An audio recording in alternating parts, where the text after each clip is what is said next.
왔어요.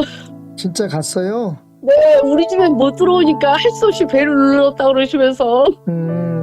아이고, 아이고, 이거 온교인이 감동받을 것 같아요. 행운목도 감사하고요.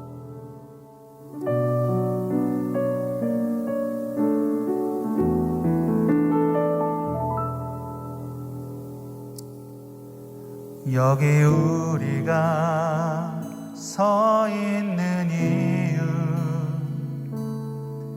오늘 우리가 살아가는 이유, 지금 우리가 예배하는 이유, 축복의 통로가 되는 것. 여기 우리의 가정들 위해 오늘 우리가 일하는 곳에 지금 우리가 예배할 때에 축복의 통로로 쓰소서.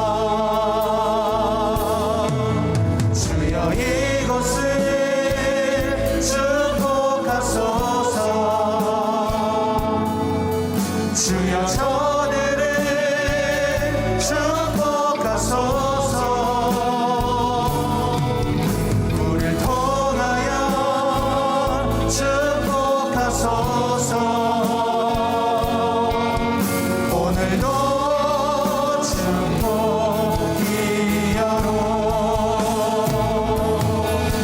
주여 이곳을 축복하소서. 주여 저들을 축복하소서. 우리를 통하여 축복하소서. 오늘도 축복이여로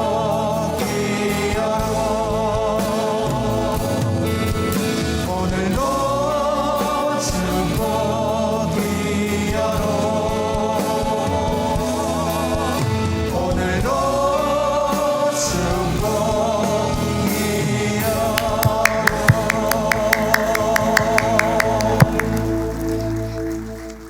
날 구원하신 주 감사, 모든 것 주신 감사, 지난 추억이네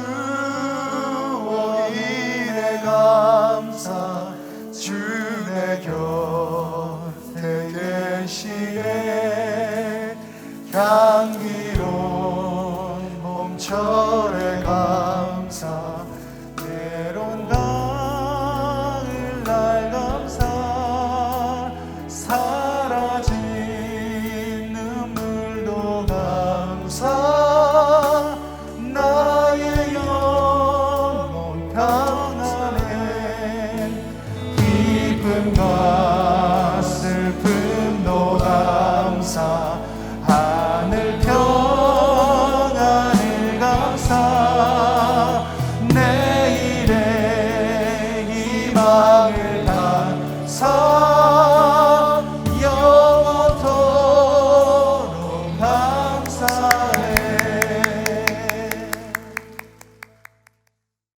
자, 이제 우리 모두가 함께 드리는 감사의 시간입니다. 지금부터 비행기를 날릴 텐데요, 제가 하나 둘 셋 외치면요, 감사합니다 한마디와 함께, 하나님 앞에 우리 감사하는 마음, 감사합니다 한마디와 함께 비행기를 날려주시는데, 최대한 많이, 근데 여러분 이렇게 멀리 가게 하려고 너무 힘을 주시면 비행기가 돌아오더라고요. 그러니까 천천히 부드럽게 날려주시면, 날라오는 만큼만 날려보내시면 저희가 또 앞으로 계속해서 이렇게 날려보도록 하겠습니다. 자, 이런 멘트가 있어야겠네. Ladies and gentlemen, this is Captain. 자, 여러분들 지금 감사의 비행기를 날리는데요, 마음으로 먼저 감사의 그런 기도를 좀 드리시고요, 자, 비행기를 높이 들어주시기 바랍니다. 제가 하나 둘 셋 하면 감사합니다 하면서 앞으로 날려주시면 되겠습니다. 하나 둘 셋 감사합니다. 우! 예.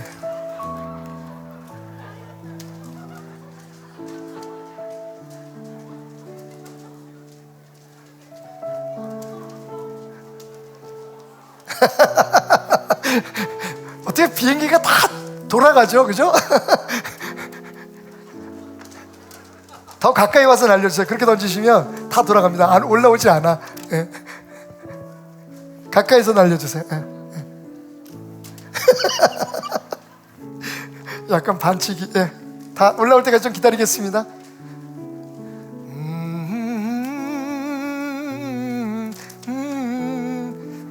성의 없다.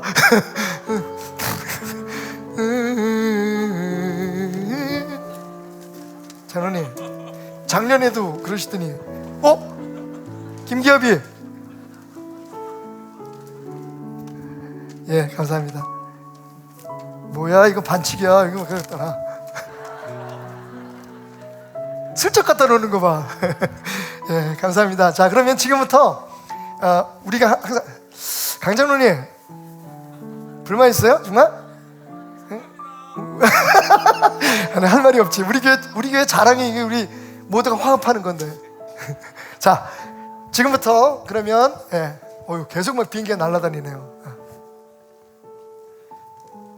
내년에는 드론을 한번 이용해 볼까요? 우리도 좀 하이텍으로 가야 될 것 같아요. 감사합니다. 자, 그럼 지금부터 주어진 시간 안에 우리가 함께 마이크를 돌려가면서 감사를 좀 나눌 수 있는 시간을 가졌으면 좋겠는데 일단 약속드린 대로 여기 안착한 비행기부터 그 짧은 시간에 아주 이거는 주최 측의 농간이라 그러겠는데요.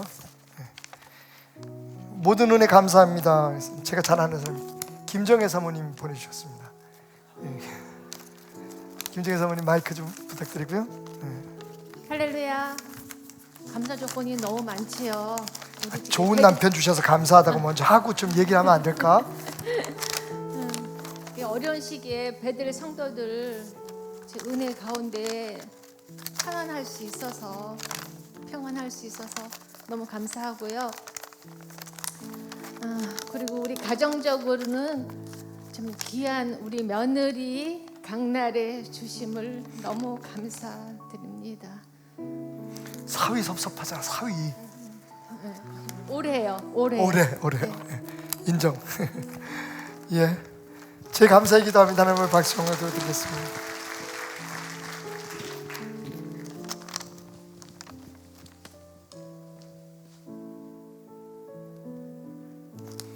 (28년째) 이 강단에서 여러분을 섬길 수 있어서 너무 감사합니다.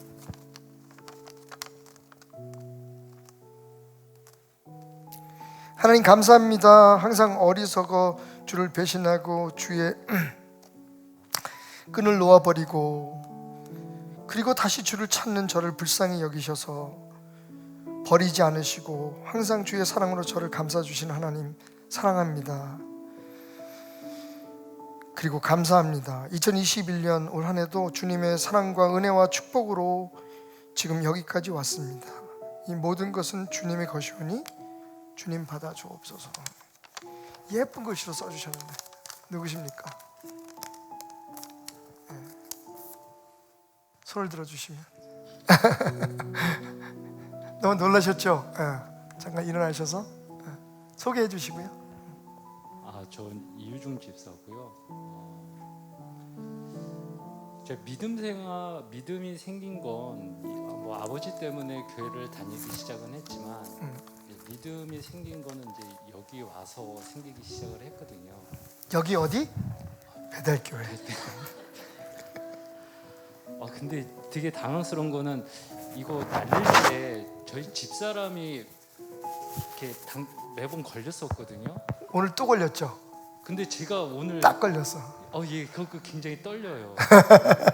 그리고 제가 항상 하나님께 감사드리고 싶은 건 항상 저는 주님을 생각한다고 하지만 순간순간 계속 주님의 끈을 놓고 생활을 하고 있거든요.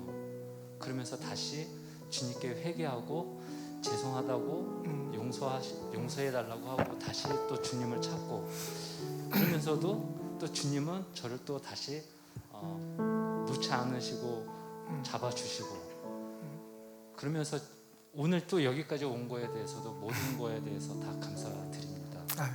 네. 박수로 하나님 앞에 드리겠습니다. 뭐 우리 모두의 고백이기도 해요, 그죠?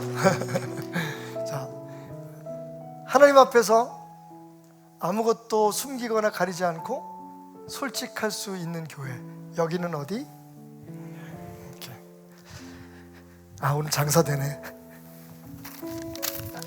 자, 몇 분 더 보겠습니다. 오늘도 축복 히어로, 모든 것이 은혜입니다. 주님 감사합니다. 한 해 동안도 여기도 단골 손님이에요. 온전케 하심을 감사합니다. 구하는 모든 것 사랑으로 채워주신 감사합니다. 김철준 난수 집사님, 네, 당첨되셨습니다. 김 집사님 어디 계시죠? 철준 집사님, 어디? 저기 계시네, 저 뒤에. 네. 집사님 간증.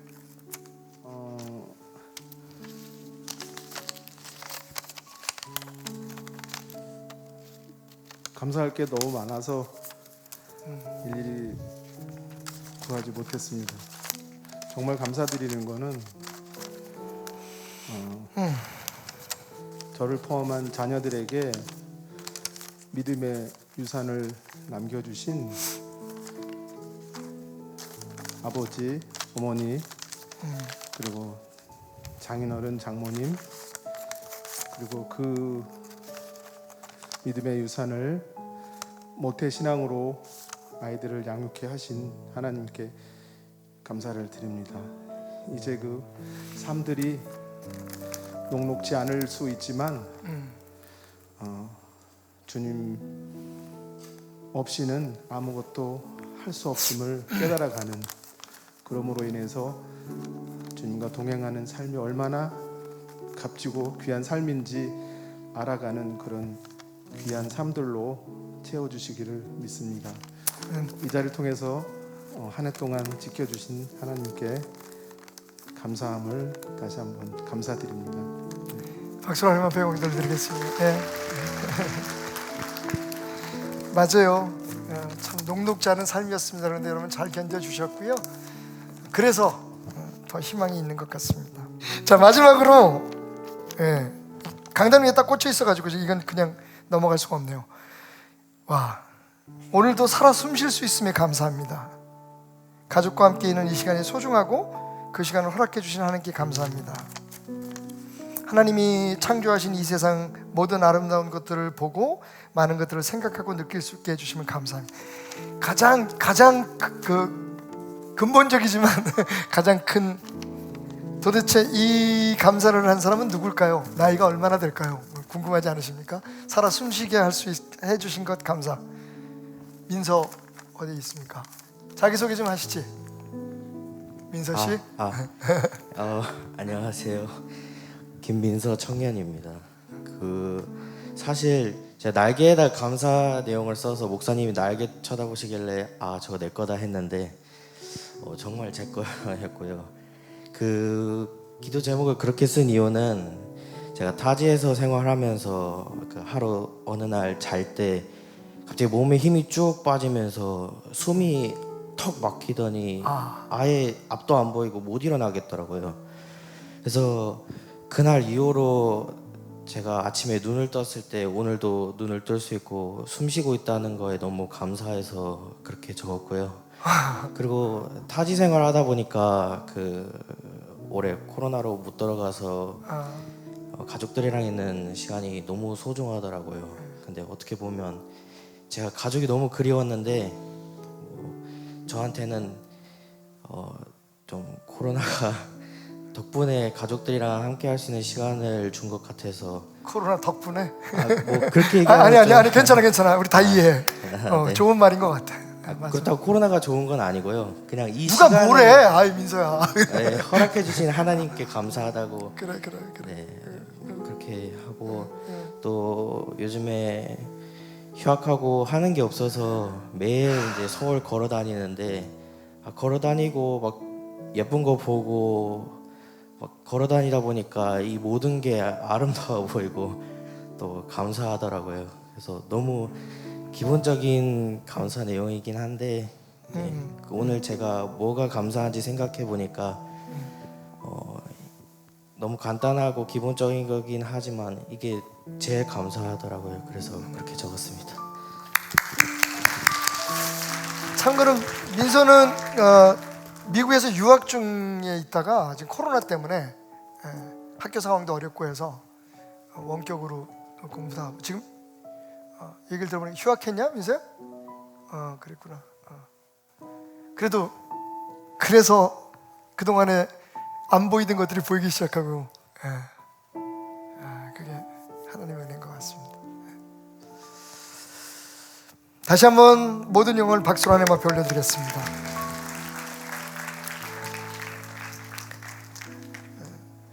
우리가 성경 말씀을 읽다가 보면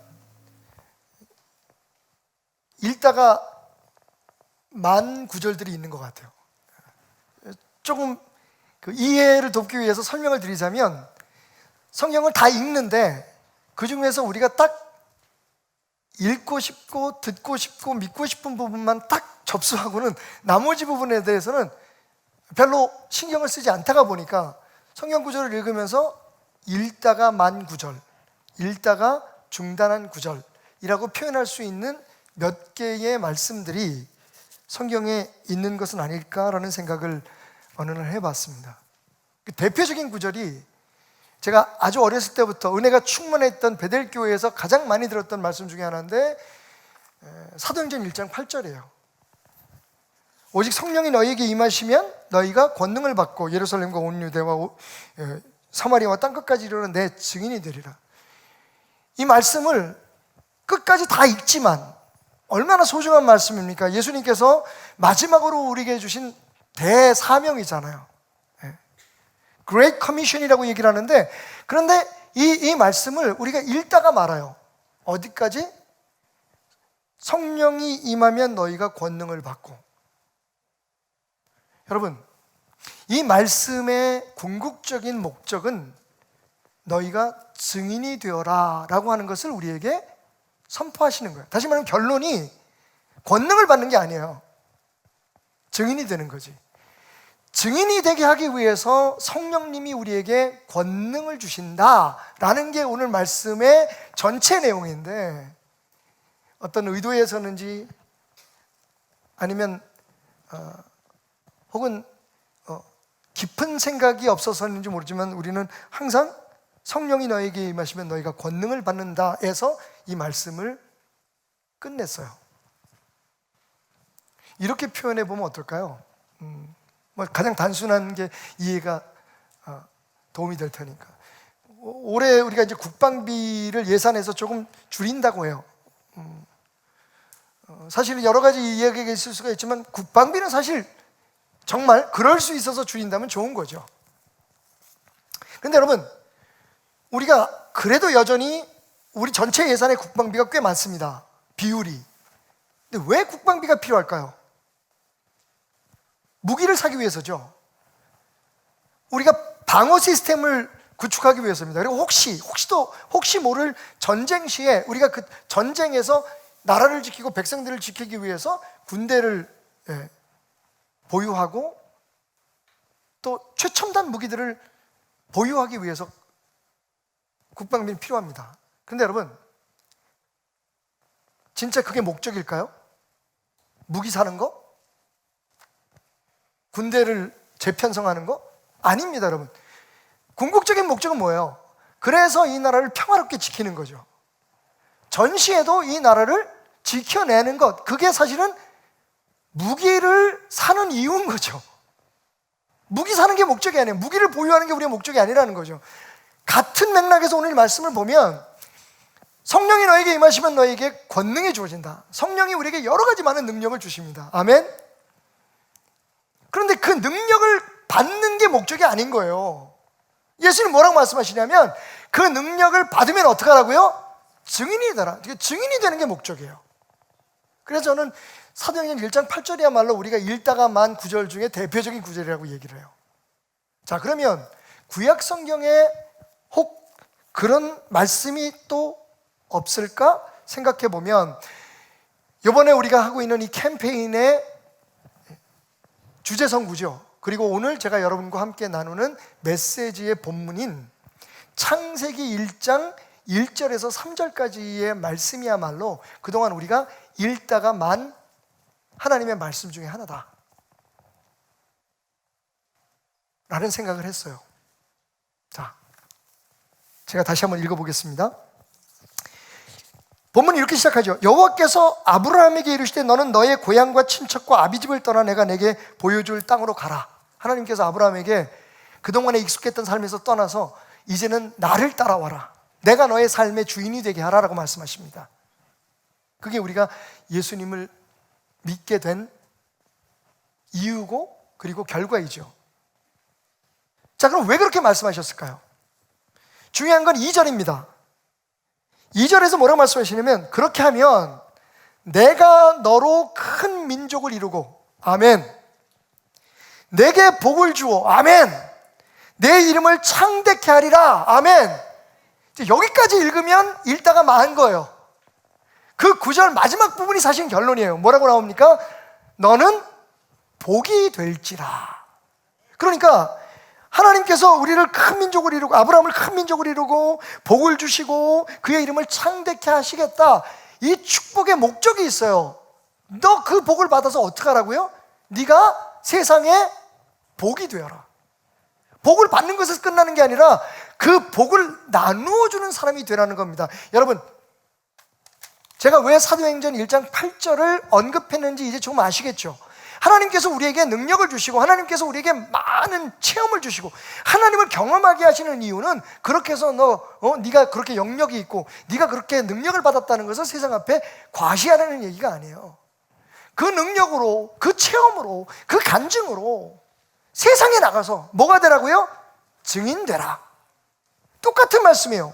내가 너에게 복을 줄 거야.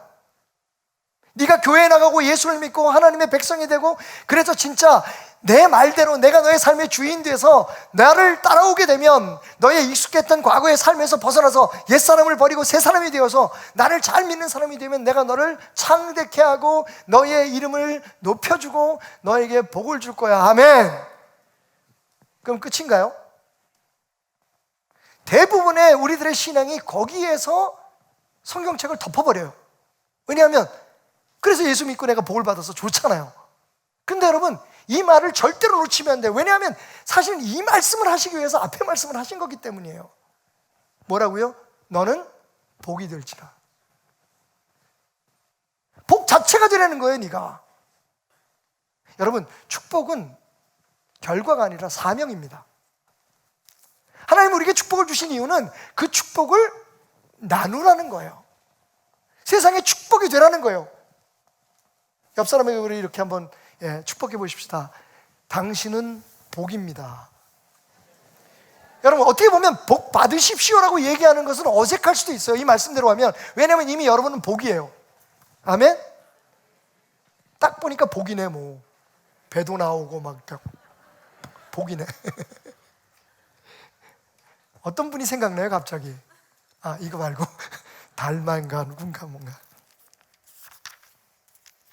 여러분 복 받아라, 축복해라. 하나님께서 그렇게 말씀하시는 것에서 끝나는 게 아니라 네가 복이다라고 얘기해요. 어디를 봐서 내가 복이야? 여러분 근데 하나님 말씀하세요. 아브라함에게 네가 복이다 말씀하셨어요. 근데 그게 뭐 지금부터 몇천 년 전에 그 아브라함하고 우리하고 무슨 관계가 있어? 분명히 성경은 말하기를 우리가 그 아브라함의 영적 자손이라고 얘기합니다. 그리고 베드로전서 2장에 보면 뭐라고 얘기하죠? 너희가 왕같은 제사장이다. 하나님의 택하신 백성이다. 하나님께서 너희를 그렇게 세우신 이유가 뭐라고요? 온 세상에 나를 전파하기 위해서라고 말씀하세요. 여러분 성경은 처음부터 끝까지 너희를 통해 내가 전파되고 너희를 통해 나의 복이 세상에 흘러가게 될 것이다. 여러분, 오늘 여러분이 다른 사람보다 많은 복을 받았다고 생각하면 더 많은 사명이 있다고 생각하시는 게 맞습니다. 다른 사람들에게 없는 게 있고 다른 사람들이 경험해 보지 못한 어떤 것들이 있다면 그건 하나님께서 그걸 가지고 잘 살고 잘 먹고 잘 살라고 하신 게 아니라, 거기서 끝나는 게 아니라, 그것도 중요하죠. 그런데 거기서 멈추는 게 아니라 그 축복을 흘려보내라고 말씀하시는 겁니다. 따라합시다. 우리는 양동이가 아닌 깔때기로 부름을 받았다. 양동이, 깔때기 다 기분 안 좋죠? 근데 그 의미를 생각하시라는 거예요. 여러분, 양동이는 뭐죠? 담는 거예요. 깔때기는 뭐죠? 많이 받아서 집중적으로 흘려보내는 게 깔때기예요. 오늘 말씀을 정확하게 이해한다면 오늘 제가 여러분들에게 함께 선포하자고 하는 이 말이 무슨 뜻인지 아실 거예요. 많은 그리스도인들이 하나님을 잘 믿어서 축복받는 것, 다시 말하면 양동이로 머물려고 해요. 근데 하나님이 정말 우리에게 원하시는 것은 깔때기가 되라는 거예요. 하필이 뭐예요? 깔때기야. 좀 더 멋진 말로 표현할게요. 축복의 통로가 되라는 겁니다. 축복을 담는 용기로서 끝나지 말고, 그것도 좋지만 내가 너희를 축복하는 이유는, 내가 너를 복되게 하는 이유는 너로 인해 세상에 나의 축복이 흘러가게 하기 위함이다. 할렐루야. 여러분, 그게 하나님의 뜻이에요. 자, 계속해서 말씀을 읽다가 보면 창세기 22장 18절에서 하나님 이렇게 말씀하십니다. 또 내 씨로 말미암아 천하 만민이 복을 받으리니 이는 내가 나의 말을 준행하였습니다. 여러분, 하나님께서 아브라함의 자녀들을 통해서 온 만민이 축복을 받게 하신다고 말씀하세요. 그게 하나님의 뜻이에요. 아브라함만 복받고 끝나는 게 아니라, 니네 집안만 잘 되는 게 끝나는 게 아니라, 네 자식들이 잘 됐으니까 그걸로 충분하다가 아니라, 너희 자식들을 통해, 너의 씨를 통해, 내 자손들을 통해 세상이, 만민이 복을 받게 될 거다. 26장 4절을 보면 또 이렇게 말씀하세요. 내 자손을 하늘의 별과 같이 번성하게 하며 이 모든 땅을 내 자손에게 주리니. 할렐루야, 아멘. 우리 자손들이 땅 부자가 된대. 우리 자손들이 별처럼 많아진대. 근데 여러분, 그 다음이 중요하잖아요. 내 자손으로 말미암아 천하 만민이 복을 받으리라. 아멘. 결국 모든 결론은 뭐예요? 너는 양동이가 아니다. 축복받고 그냥 그걸 담고 너 혼자 누리려고 내가 너에게 복을 주는 그런 존재가 아니라, 그 받은 복을 흘려보내기 위한 너는 깔때기다. 너는 축복의 통로다. 이게 하나님의 복주심의 참 뜻이에요. 따라합시다. 축복은 알고 보니 사명이더라.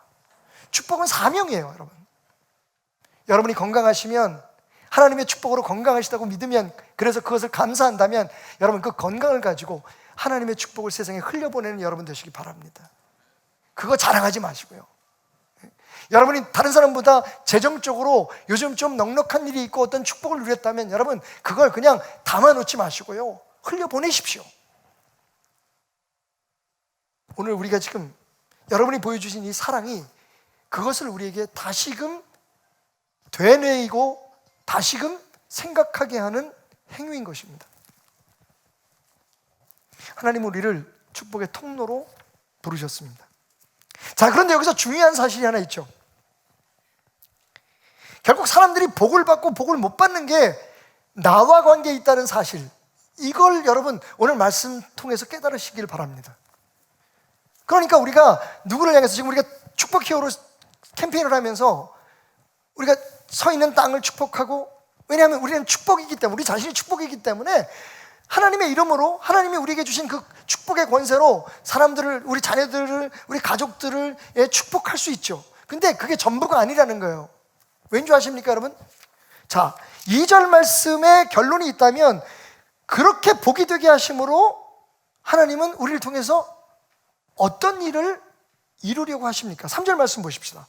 너를 축복하는 자에게는 내가 복을 내리고 너를 저주하는 자에게는 내가 저주하리니. 여러분, 개역 성경에는, 이전에 우리가 사용했던 성경에는 복의 근원이 되게 할 것이다라고 번역이 됐었어요. 근데 그걸 바꾸어서 우리가 지금 쓰고 있는 이 번역에는 복이 될지라고, 네가 복이야 라고 말씀을 하셨다는 거예요.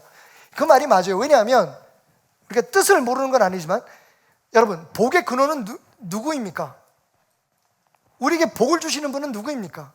하나님밖에 없어요. 그러니까 우리가 복의 근원이 될 수가 없어요. 복이 우리에게서 샘솟는 게 아니라는 말이죠. 복의 통로가 되는 게 맞아요. 3절 말씀이 그거예요. 복은 내가 준다. 저주도 내가 한다. 근데 여러분, 거기에 핵심적인 기준이 뭔지 아십니까? 바로 나예요. 제가 말씀을 묵상하다 이걸 깨달았어요. 내가 막 주변 사람들을 축복하고 그것으로 내가 내 사명을 다했다고 생각했어요. 제 직업 자체가 성도들을 축복하는 일이잖아요. 그러니까 야, 나보다 많이 축복하는 사람이 있으면 나와보라 그래. 그리고 저는 저의 그 축복함이 하나님이 주신 권세이기 때문에 내가 하나님의 이름으로 그렇게 선포하면 나의 어떤 조건과 관계없이 하나님께서 그 사람을 축복하신다는 것을 저는 믿어요. 근데 한 가지 놓친 게 있었어요.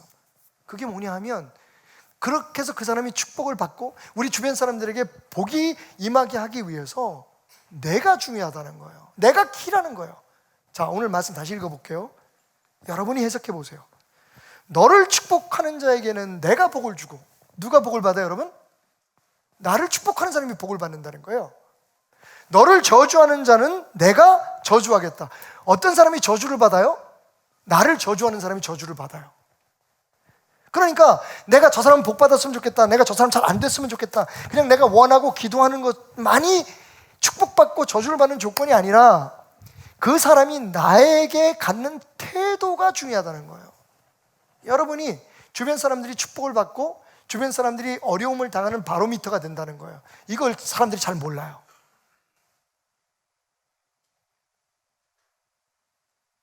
무슨 얘기인가 하면, 만약 정말 여러분들이 주변에 축복받기를 원하는 사람이 있다면 그들을 위해서 우리가 지금 하고 있는 것처럼 그들을 매일매일 축복하는 기도, 주님의 이름으로 주님이 말씀하신 대로 그들을 위해 축복을 비는 것이 맞아요. 그건 우리의 사명이에요. 근데 또 한 가지 정말 중요한 걸 놓쳐서는 안 돼요. 그게 뭡니까? 그 사람들로 하여금 우리를 축복하게 만들어야 돼요.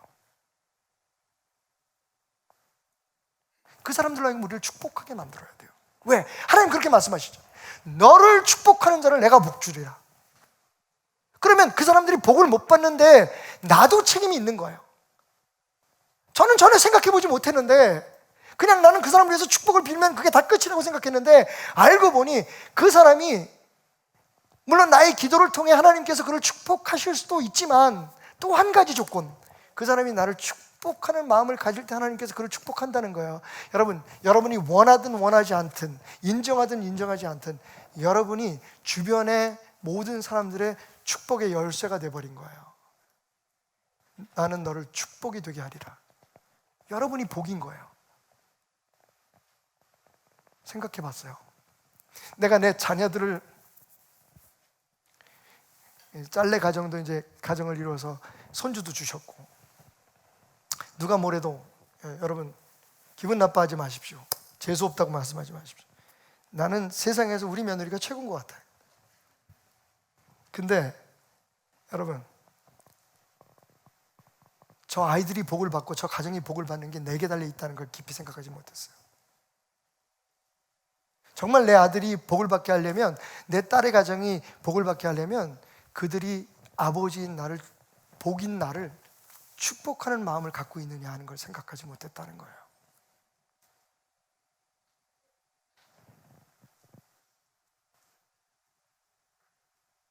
내가 내 사랑하는 사람들과 우리 성도들의 삶에 축복을 받는 열쇠라는 걸 내가 생각하지 못했다는 거예요.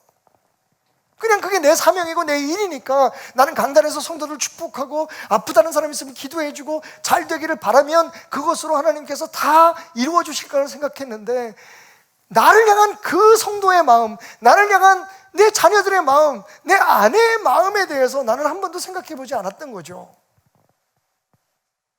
그래서 이런 마음 가졌어요. 아이고, 저 사람이 혹시 복받지 못한 이유가 저 사람이 나에 대한 좋지 않은 감정이 있기 때문이 아닐까. 그리고 그 생각은 여러분 정말 안타깝게도 한국교회를 향한 작금의 반성으로 이어졌어요. 여러분, 세상이 복받기 원하십니까?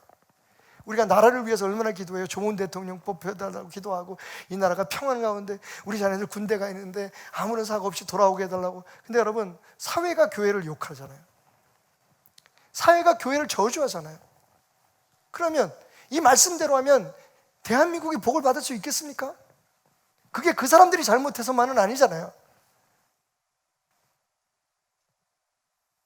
오늘 저는 여러분에게 조금 무거울지 모르지만 한 가지 여러분이 꼭 붙들어야 할 가장 중요한 진리를 전하고 싶습니다. 여러분은 이미 예수 그리스도를 믿음으로 하나님의 자녀가 됨으로 복이 되셨어요. 여러분에게 달려있어요. 남 탓하지 말라는 거예요. 내가 아무리 축복하면 뭐래? 자기가 믿음이 없어서 그런 걸. 저는 그렇게 생각했어요. 그런데 가만히 생각해 보니 저 정도는 나를 축복하는 성도일까? 저 정도는 내가 목사로서 항상 강건하고 목사다운 삶을 살기를 기도로 축복하고 있을까? 여러분, 성급하지만 결론을 말씀드리면 저는 대한민국의 교회들이, 아니 여기 어디? 우리 베델교회가 세상에 축복하는 교회가 됐으면 좋겠어요. 그래야 이 주변을 축복할 수 있어요. 우리를 축복하는 사람들이 복을 받기 때문에 그래요. 아무리 우리가 축복을 해도 저들이 우리를 싫어하고 우리를 미워하고 우리를 저주하면, 말씀대로라면, 여러분 말씀대로라면 이 땅은 우리의 생각과 관계없이 축복받아서 없을지도 몰라요. 마지막으로 한 가지 덧붙여야 할 것이 있다면, 여러분, 우리로 인해서 복을 받아야 할 것은 사람들뿐만이 아니에요. 오늘 3절의 하반절을 보면 이 말을 놓치면 안 돼요. 이렇게 말씀하십니다. 땅의 모든 족속이 너로 말미암아 복을 얻을 것이다. 너로 말미암아 복을 받. 우리가 이 세상이 축복을 받고 이 주변의 사람들이 복을 받는 것의 키라는 거예요. 열쇠예요. 우리가 바로메타요. 우리 때문에 복을 받을 수도 있고 우리 때문에 저주를 받을 수 있다는 거예요. 근데 여러분, 여기서 그 대상을 뭐라고 얘기하냐면 땅의 모든 족속이라고 얘기해요. 왜 그렇게 말씀하셨을까요?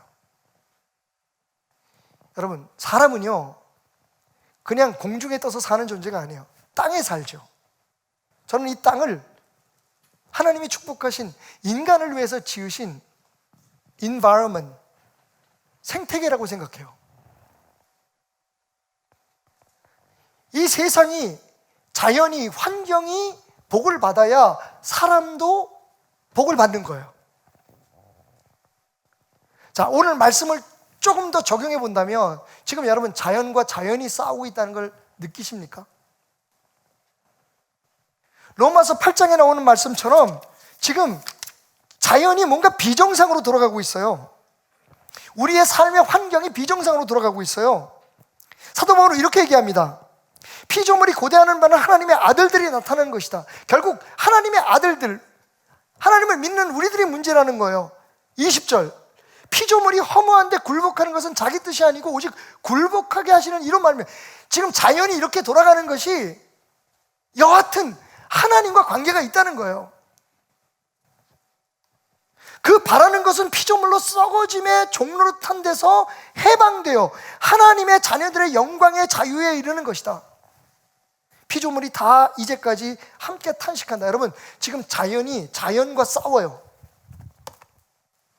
왜 그렇습니까?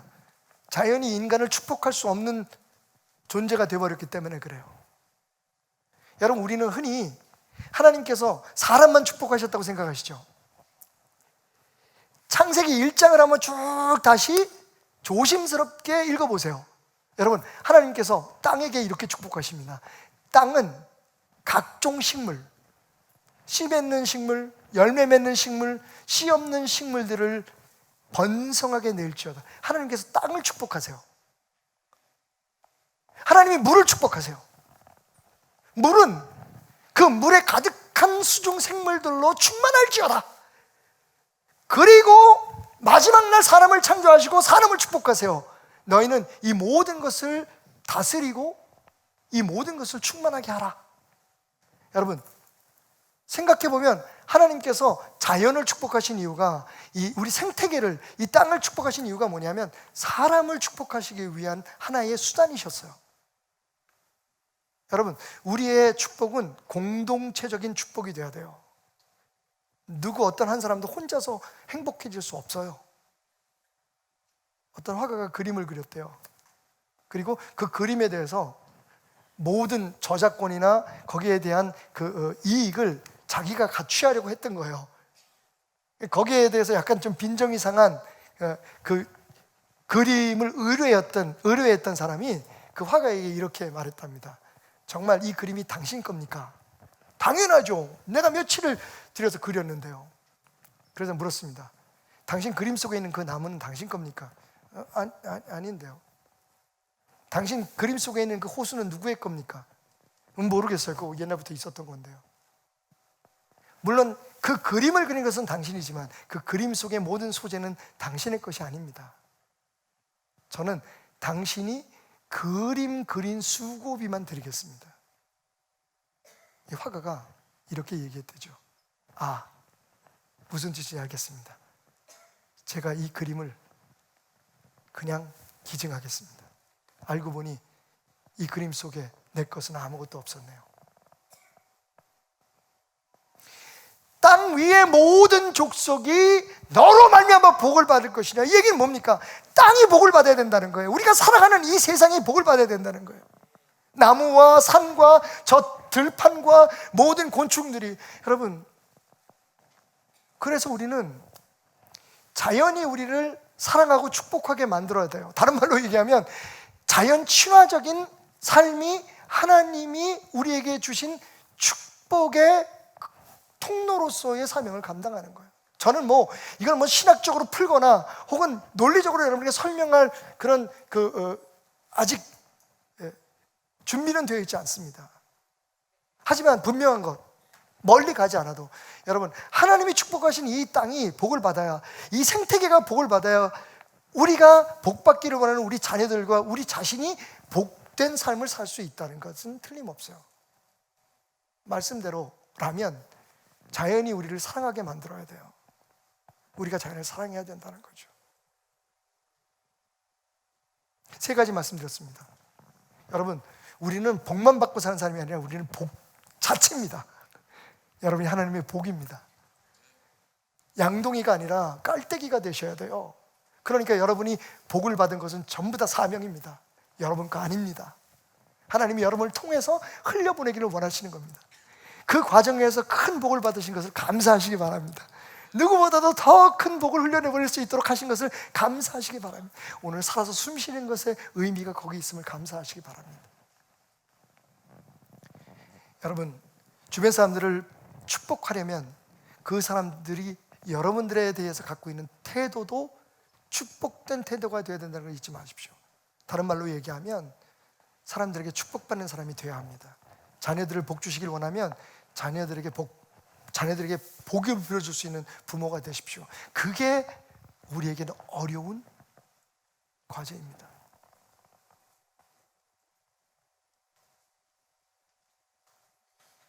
자녀들이 마음속으로 불편해하고 미워하고 싫어하는 부모가 되면서 니네들 복 받아라 복 받아라 하나님 앞에 기도하면 어쩌면 오늘 말씀대로라면 자녀들이 복을 받지 못할 수도 있습니다. 왜? 그 자녀들이 여러분들을 축복하지 않기 때문에. 아내도 남편도. 마지막으로 자연 환경을 여러분 당신을 축복하는 환경으로 만들어 가십시오. 우리가 이렇게 살아가지고는 자연에 의해서 파괴될 것입니다. 왜냐하면 우리가 자연을 저주하니까, 자연이 우리를 저주하니까 자연도 저주를 받고, 지금 캐나다에서 일어나는 일들과 여러분 세계 각곳에서 일어나는 일들을 보십시오. 자연이 자연과 지금 싸우고 있습니다. 왜 그럴까요? 왜 자연이 저렇게 저주를 받았을까요? 당신의 책임입니다. 자연이 우리를 사랑해 줄 수 없기 때문입니다. 1997년에 이 외환위기가 지나면서 사료값이, 닭을 양계업을 하시는 분들 사료값이 3배로 뛰어오른 거예요. 실제적으로 경기도 화성시에 있는 한 양계장에서 있었던 일인데, 그러니까 그 양계장 주인이 그 비용을 감당할 수가 없었어요. 그래서 3끼 밥을 주던 걸 한 끼로 줄였습니다. 모이를 한 끼만 준 거예요. 무슨 일이 벌어졌을까요? 그 양계장에 2만 마리의 닭이 서로 싸워서 죽이고 죽은 동료 닭의 내장을 파먹기 시작하더라는 겁니다. 닭 사회는 그렇게 파괴되었던 거죠. 근데 재밌는 건 퓨리처상을 탄 개미 세상 여행이라고 하는 책이 있어요. Journey to Ants라고 하는 책인데 되게 재밌어요. 그 책을 쓴 작가들은 이렇게 주장합니다. 앞으로 사람이 주인이 아닌 개미가 주인인 세상이 올 것이다. 그 이유가 뭔지 아십니까? 개미는요, 굶잖아요. 먹을 게 없잖아요. 그러면 자기 속을 토해내서 동료들에게 먹인답니다. 어떻게 그럴 수 있을까요? 놀랍게도 하나님은 개미에게 2개의 위를 주셨어요. 그들의 이름을 뭐라고 붙였냐면, 하나는 개인적인 위, 하나는 사회적인 위. 개미는 최악의 상황에서 서로를 잡아먹는 게 아니라 오히려 그러니까 2개의 위 중에 하나는 자기가 살기 위한, 생존을 위한 위고, 하나는 그런 때를 위해서 예비된 위가 하나가 있대요. 그러니까 그 사회가 날이 갈수록 단단해지는 거예요. 주변에 다른 모든 생물들이 서로 싸우고, 우리 인간처럼 자기의 욕심을 위해서, 자기의 그런 욕망을 위해서 다른 사람들을 파괴해야 되는, 지금 우리 사회에서 우리 아이들이 뭘 지금 한국 이 정치가, 사회가 돌아가는 모습을 보고 도대체 뭘 배울까라는 걱정이에요. 우리는 개미보다 닭에 좀 가까운 존재인 것 같아요. 어려울수록 자기 안에 있는 또 다른 위에 저장해놨던 음식을 토해내서 다른 개미를 먹여서 살린다는 거예요. 저희 집에 개미를 키웠어요. 얼마 전까지. 기가 막혀요. 여러분, 개미는요, 한 마리가 죽으면 무덤을 만들어주더라고요. 와, 저는 그래서 그 책이 주장하는 것처럼 정말 개미들이 이 땅의 주인이 되는 날이 올지도 모르겠다는 생각을, 물론 성경적은 아니지만, 이건 저만의 기대일까요? 우리 인간에게도 개미처럼 2개의 위가 있으면 이렇게 안 살 텐데, 그죠? 아니, 어쩌면 그래도 그렇게 살지도 몰라. 근데 여러분, 그거 부러워할 거 없어요. 안 되는 걸 되게 해달라고 하나님은 말씀할 수 없어요.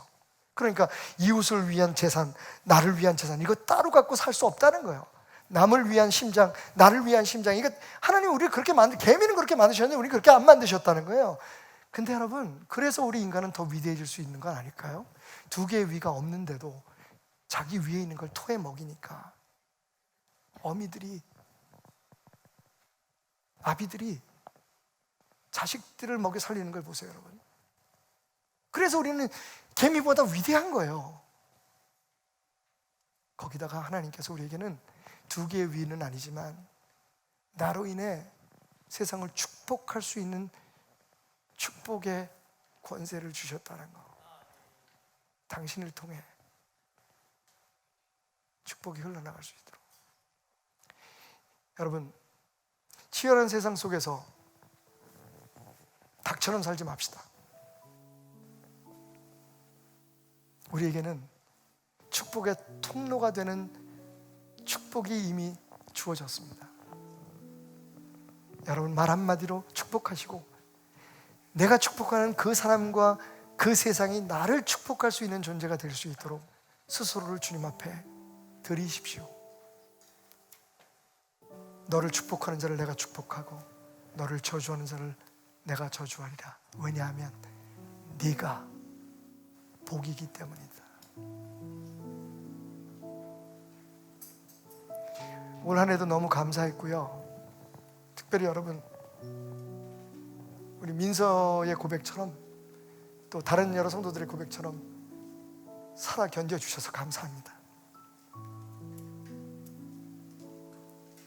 그리고 어려운 가운데도 열심히 교회를 섬겨주셔서 교회는 그 어느 해보다도 오히려 더 평안할 수 있었음을 감사합니다. 또 한 가지, 담임 목사 입장에서 여러분에게 개인적으로 감사드릴 건 교회의 배려와 성도들의 사랑으로 오랫동안 춥게 살던 저희 아파트를 마침내 리모델링 할 수 있는 이 어려운 때에 연로하신 어머님을 몇 년간이라도 따뜻하게 모실 수 있게 해주신 여러분의 배려에 너무 감사드립니다. 그날이 언제가 될지 모르지만 여러분, 저는 하나님 앞에 드리는 가장 큰 감사가 여러분에게 축복을 흘려보내는 거라고 생각합니다. 가장 큰 감사는 당신으로 말미암아 세상을 복되게 하는 겁니다. 자녀들이 여러분을 축복하게 하십시오. 아까 우리 이건희 목사님 슬쩍 지나가면서 자기 얘기한 것 같아. 왼수 같은 남편이 당신을 축복할 수 있게 하십시오. 힘든 일이지만 우리가 할 수 없는 것 하나님은 하십니다. 당신이 축복의 열쇠입니다. 다시 한번 감사와 격려를 여러분에게 드리면서 축복의 통로인 여러분들을 축복합니다. 자리에서 일어나서 함께 찬양합시다. 지금 우리가 예배할 때에 아멘. 축복의 통로로 쓰소서. 주여 이곳을 축복하소서. 주여 이곳을 축복하소서. 주여 저들을 축복하소서. 우릴 통하여 축복하소서. 오늘도 축복. 우리 함께 기도합시다. 오늘 우리의 마음속에 축복하라고 담아놓으신 그 사람들과 그것들을 위해 우리 함께 기도하는 시간을 가졌으면 좋겠습니다. 짧지만 간절한 마음으로 함께 축복합시다. 주여, 우리 베들의 모든 성도들을 축복합니다. 하나님이 우리 베들의 성도들이 사랑하는 이 땅 대한민국을 축복합니다. 이 땅의 소망이 되어야 할 축복의 통로가 되어야 될 교회들을 축복합니다. 하나님, 우리의 가정들을 축복합니다. 우리의 자녀들을 축복합니다. 하나님, 저들이 축복된 삶을 살게 하기 위하여 나 자신을 축복합니다. 하나님, 우리를 통하여 축복하소서. 우리를 통하여 역사하소서. 우리를 통하여 축복하소서. 오늘 여기 here 바로 이곳에 하나님의 축복이 임하길 원합니다. 오늘도 축복 여기에 오늘도 축복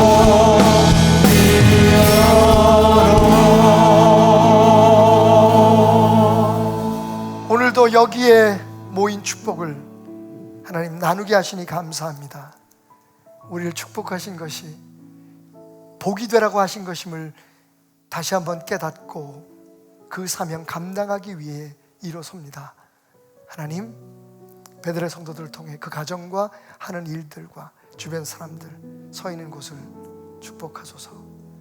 특별히 오늘 헌물을 드리고 삶을 드리고 정성을 다한 추수감사의 헌금을 드리는 모든 손길들 위해, 그 외에 교회를 염려하고 주의 종들을 사랑함으로 드린 모든 예물들 위에도 하나님 축복하시고 흘러 하나님의 복된 영광이 나타나는 역사로 이어지게 하여 주옵소서. 감사 예배를 통해서 영광 받으신 지금으로부터는 우리 주 예수 그리스도의 은혜와 하나님 아버지의 변치 않는 사랑과 성령님의 역사하심이 영원히 함께 하시기를 축원하옵나이다. 아멘. 할렐루야. 모든 영광을